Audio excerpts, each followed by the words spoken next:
Good afternoon, everyone. Hope you all are having a great day so far. So today, we will be taking a look at the second console in our Japanese PlayStation 1 lots. Now, originally, I was going to be moving into a second part of the first console that we were taking a look at, this SCPH-1000 revision, with these ports on the back.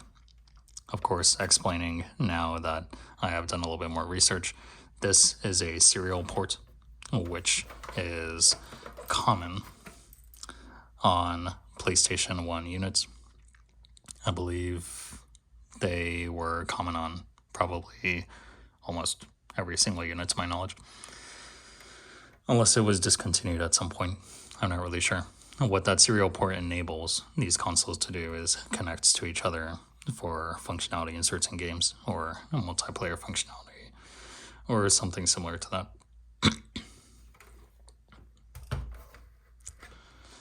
And I was going to be, like I may have said already, testing the S-video output for this.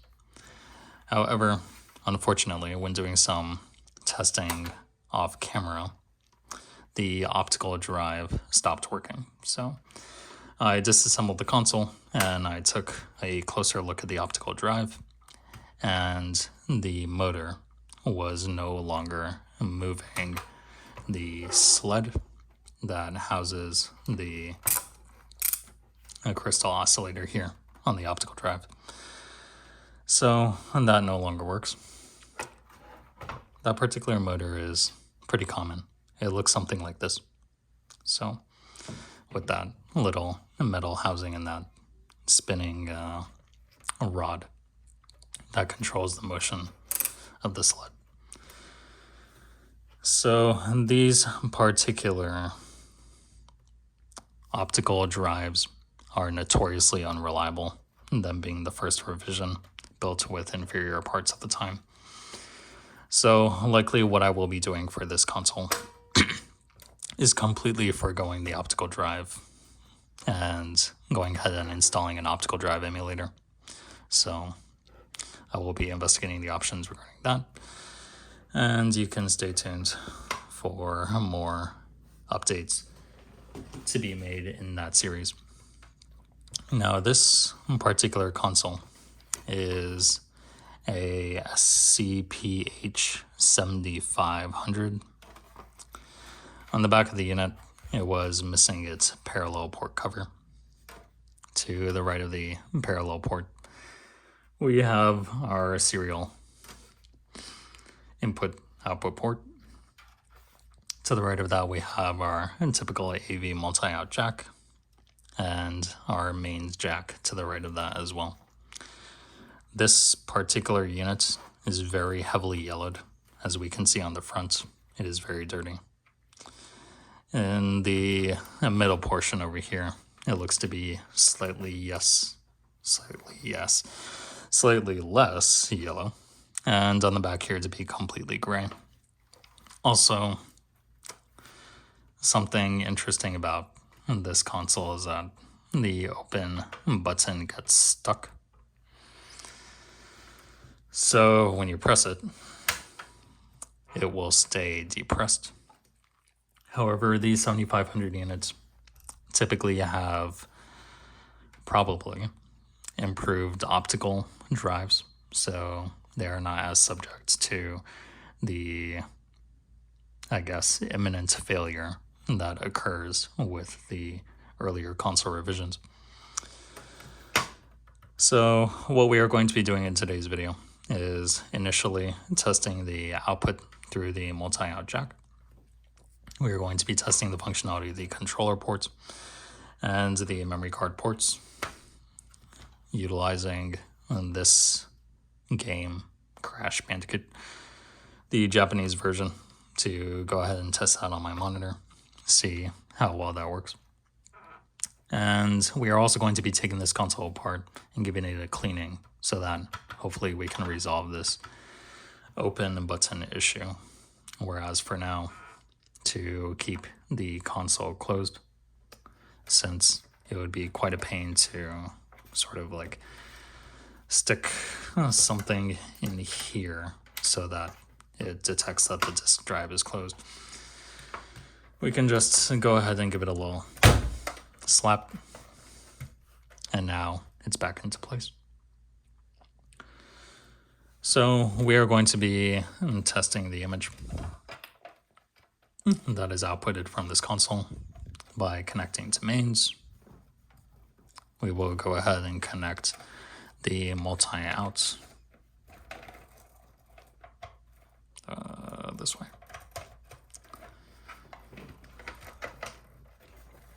And let's go ahead and connect a controller to test the menu.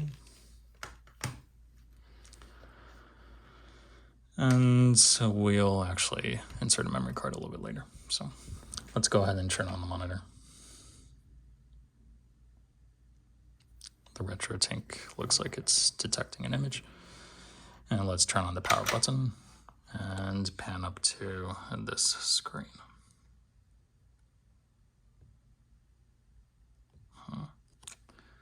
Let me see if I can go ahead and actually bear with me here.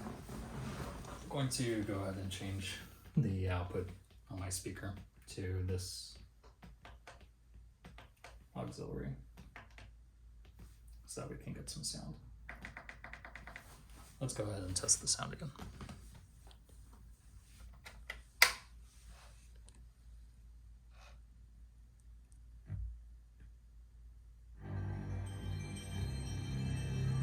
Okay. So it looks like at least sound is playing. Let's pan up again and take a closer look at this. We will go ahead and navigate through the menu. It looks like that's working. I think that's pretty interesting. On these newer console revisions, when we initially clicked on one of these options, or at least selected one of them, it would just immediately go to the next screen. However, with this, we can see that there's a slight fading, and then it goes to the next screen. I think that's an interesting little detail. And also from exiting certain menus, we can see as well that it does that sort of from white to black transition. Let's go ahead and insert a memory card into the console as well.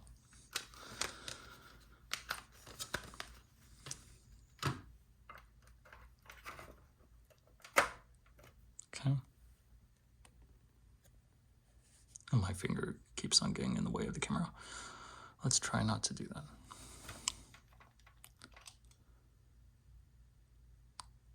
And taking a look at the controller port, we can see that the information, the saved data on the memory card is populating into the card 1 slot. Let's go ahead and exit. Move that out of memory card slot 1. Move it into slot 2. And now we can take a look at memory card slot 2, where the information is populating once again. So far, so good. Moving the memory card back into slot 1. Now, I think what we are going to do is go ahead and open up this disk drive. The open button is stuck, so that is probably going to put something on top of it to hold the lid shut.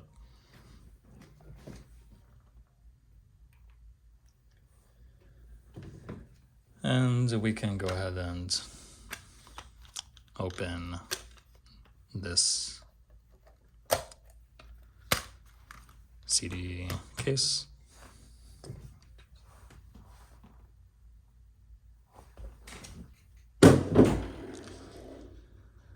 Okay. Yeah. Let's try not to call when we're doing a video. So now the disk is spinning up.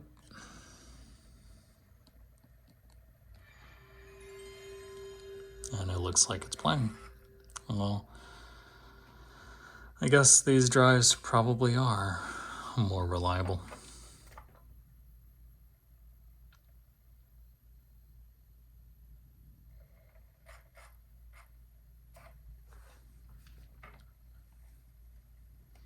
Okay.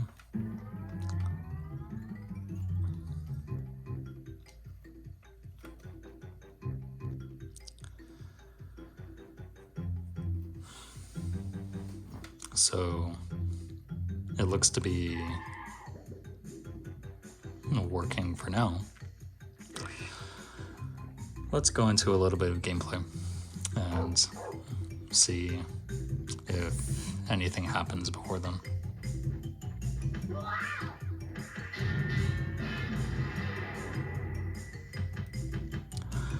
I cannot read any of these options, so I'm just going to select the first one and see what happens.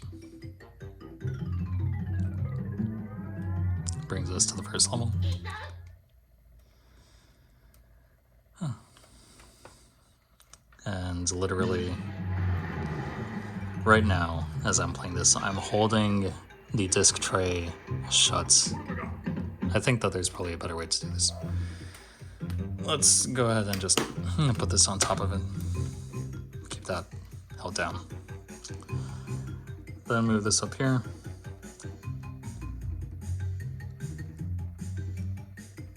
And I have absolutely no idea what that says.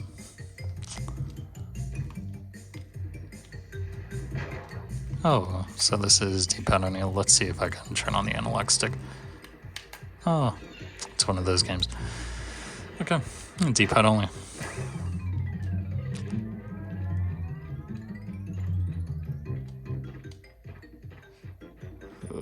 Okay.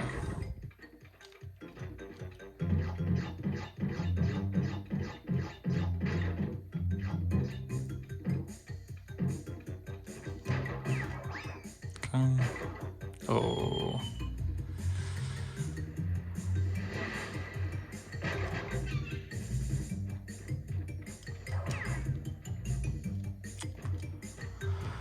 So far, so good.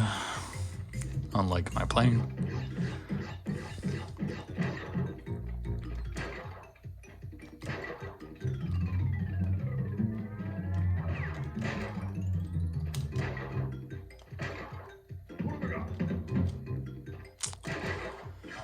I wonder what that text box is.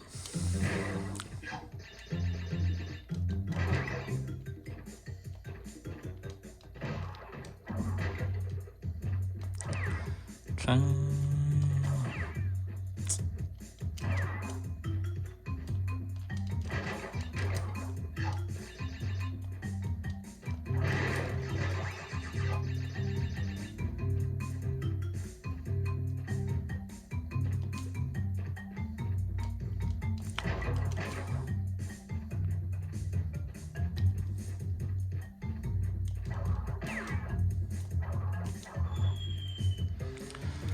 Yeah, I think that's enough testing.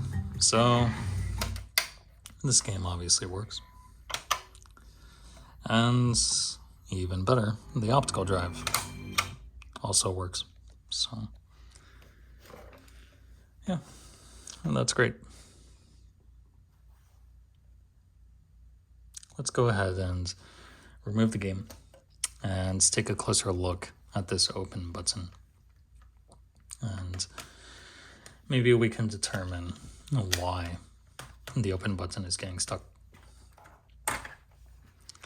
as well as do a bit of a cleaning, since I'm sure that wherever these units have been residing, they've probably been accumulating dust over the years. I know very well that the other console has had dust since I used a little vacuum cleaner on it. Something to keep in mind while you're disassembling this console. If it has been recently connected, then you need to be very careful with, I believe, well, on the earlier revision, on the left side of the console is going to be the power supply. And on this revision too, it also looks to be the same. You really want to keep your hand away from that area, especially if it's already been plugged in, because stores very high voltages. You could give yourself a pretty nasty shock if your hand brushes up to it or anything like that. Let's go ahead and turn this console over. So on the previous console, we can see on the SCPH-1000 unit, we have 1, 2, 3, 4, 5 crosshead screws. Over here, on the SCPH-7500 revision, we have 6. So, just something to keep in mind as you're disassembling the console. It sounds like this one has probably never been opened, which is always a good thing.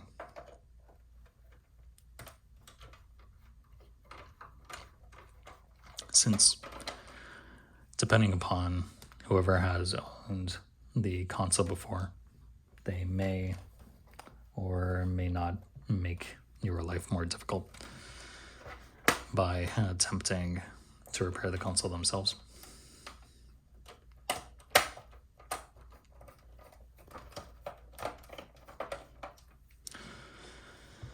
Of course, not intentionally, but it's always better to know. It's just that quaint little snapping sound.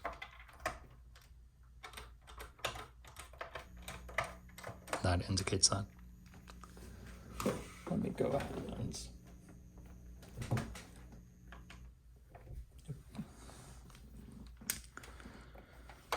Okay.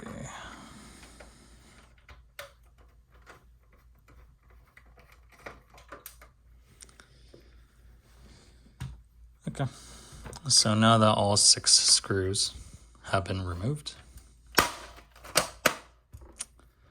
one thing that I am going to say here as just sort of a cautionary tale is before opening any of these consoles that you may have purchased from overseas, I would very strongly recommend to have some kind of vacuum cleaner with you as well.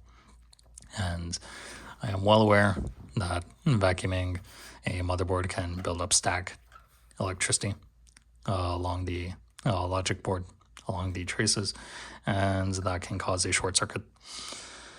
However, I think having this is probably of more utility than being concerned about building up static electricity, since oftentimes these old consoles have unwanted visitors inside them. Inside this particular console, when I was removing it from the packaging, I was removing the bubble wrap, and right on top, I was greeted with a tiny little 8-legged friend who was over here on this corner. He sort of crawled this way, faced me, and then just jumped on me. So, yeah. Good to have a vacuum cleaner for, not being a victim to situations like that. And also making sure that's fully charged. Yeah. Okay, so we are going to put that here, close and within our reach, and slowly move the top of the console upwards. Okay. Very good. Now, the open button, which continues to get stuck. Let's take a closer look at it here.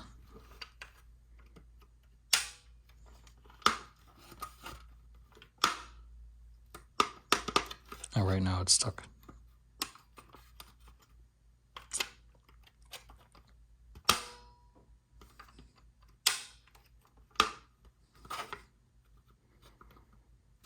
I wonder why. I feel like there is tension on this spring. It's just not locking into place.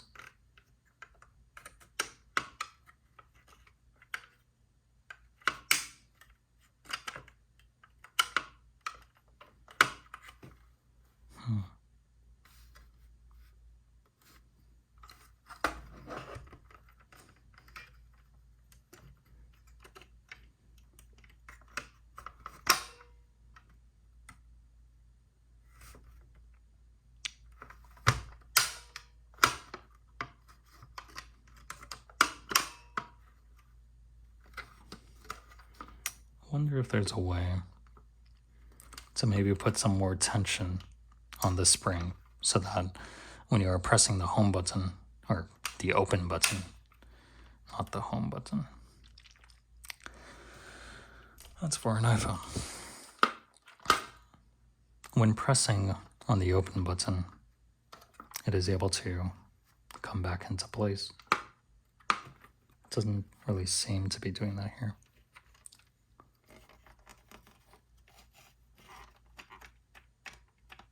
Comes back that way. Should be pushing forward.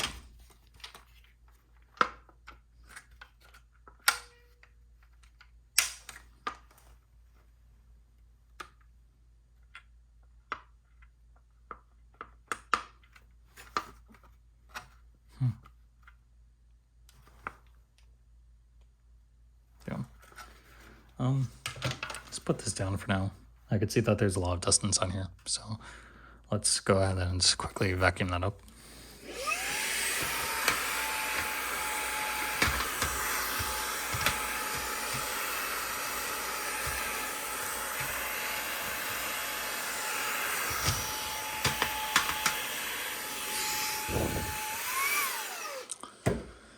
That's as much as I'm willing to do for now. Yeah. There is a lot of rust, a lot of corrosion here. Let's see.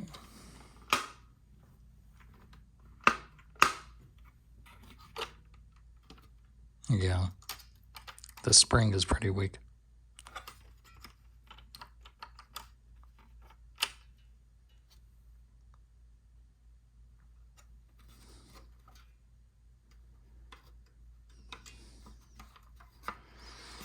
So I think I'm going to go ahead and do I want to do that? Because when it's depressed, it goes in here and it releases the board, but then it should be immediately pulled back into place, and it's not.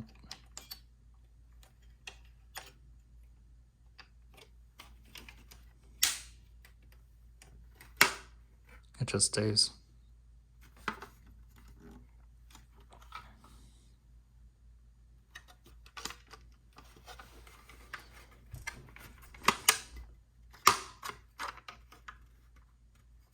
Yeah, there just is not enough tension on the spring. I know that I said that point already, several times, but yeah. Like this one should be pulling harder. Like it should be pulling much more aggressively to pull this one back.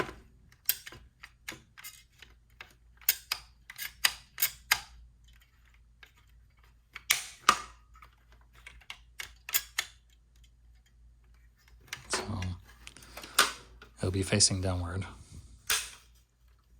You're pushing down like there. The little latches here, and it'll just.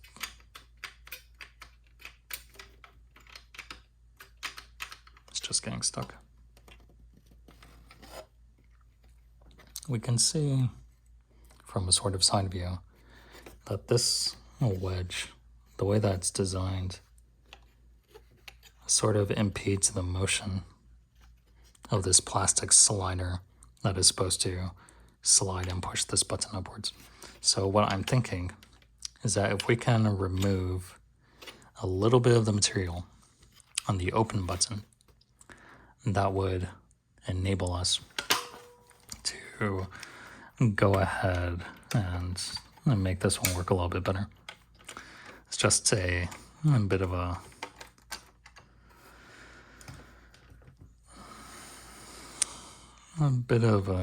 weird design that they thought of here.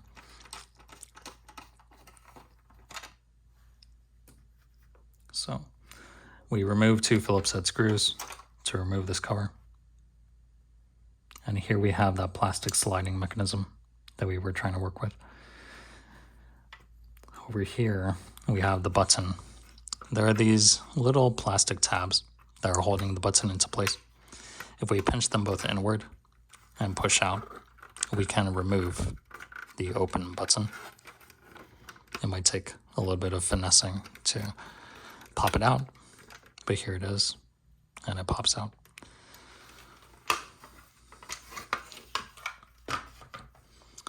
Now, looking more closely at this home button, when the slider is pushing on this open piece, it seems to be getting caught on this. It's not really sliding smoothly anymore. So, yep, this is just very cheap ABS plastic. Let me see if I can remove just a little bit of material on this. I can go ahead and take just a simple, very thick but sharp flathead bits. And we can go ahead and remove some of this material. Feel free to fast forward, since this is probably going to take a while. Let me just pan down a little bit more so I can zoom in.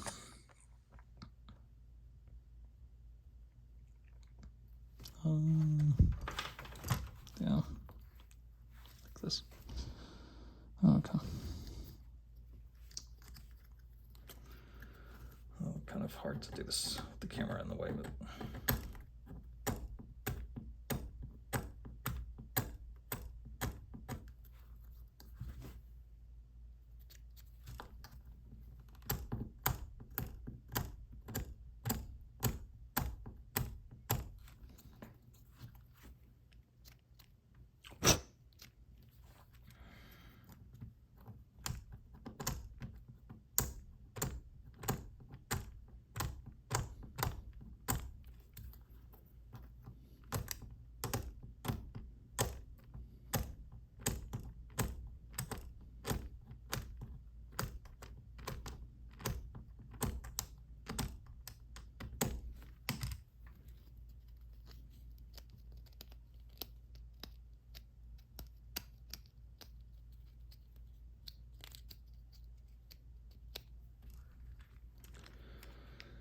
Okay, so if you're hearing the phone ringing in the background, just don't worry about that.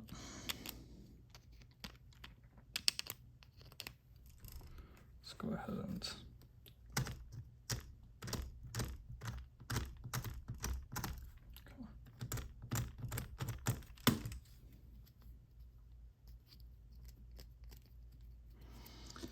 so that should be a much smoother edge, at least.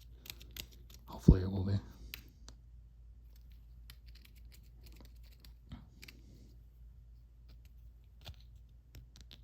Yeah. Okay. So let's go ahead and reinstall this and see how much more we need to do and if we're making any progress on this whatsoever.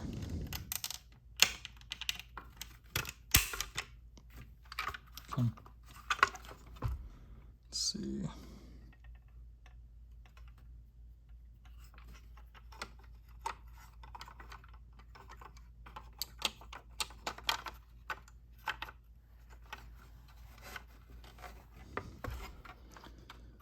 Okay.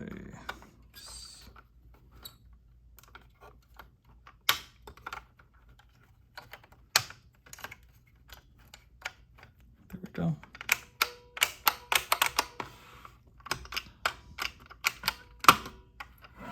Okay, so it looks like that did the trick, but let's put these screws back into place first and test it out that way.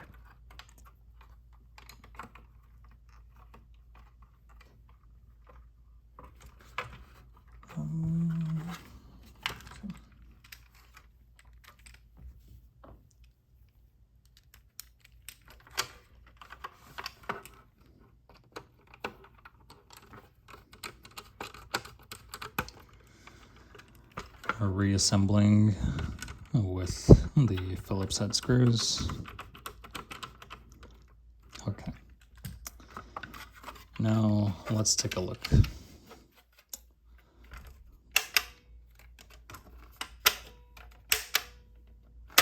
Okay. So the button no longer sticks. Let's go ahead and reassemble the console. Now without the screws fully assembled,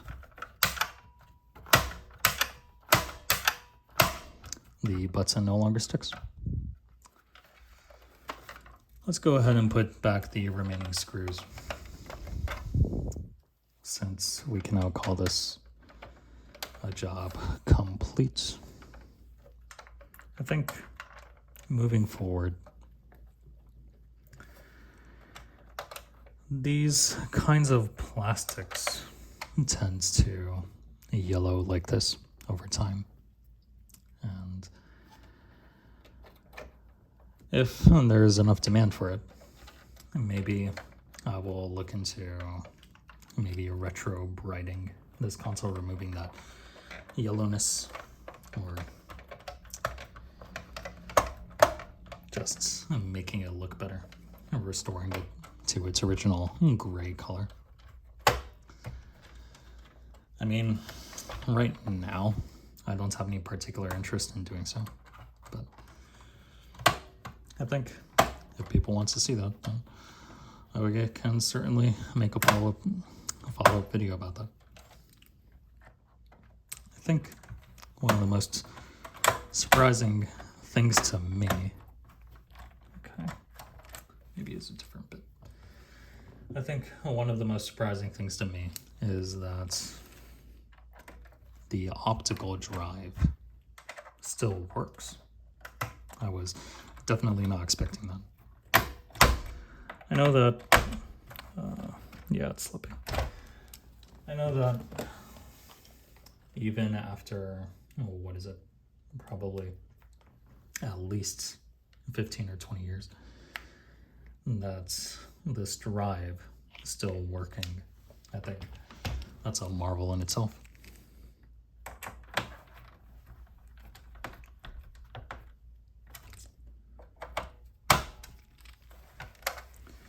So maybe this will be the console which would be used to play optical drive games. Yeah, I think it might be. Unless one of those other consoles, which is in better condition, is going to be better. I think maybe if there's enough interest as well, moving on to subsequent parts of this series for this particular console, what I may probably look into doing is doing more of a restoration of this console, the interior and the exterior, since the interior has a lot of rust and the exterior has a lot of this yellowing going on. However, now that we fixed the open button and it's no longer sticking, and the controller port is functional, the two memory card ports are functional, and the AV multi-out is also functional. I did not test the parallel port or the serial port, however, I would be expecting more of the same. I have no particular predilection for checking those two ports either, at least not at this point. But yeah, it looks like this console is completely working as it should be. So if, like I said, if I continue a series on this console, it would most likely be in the direction of a restoration and cleaning it up. Maybe, if not restoration, using this particular model to install a new case on it. Maybe that could be an option. Who knows? In any case, I think that covers this particular console. There may be more to come in the future. I'm just noticing now, maybe it might be hard to see on the camera, but we can see in these individual slots the remnants of rust. There is probably a lot of rust in this console, so it would be a good candidate for that type of restoration activity. But in any case, just to go over what we have done, we have tested this console, tested its relatively few features in comparison to the other console.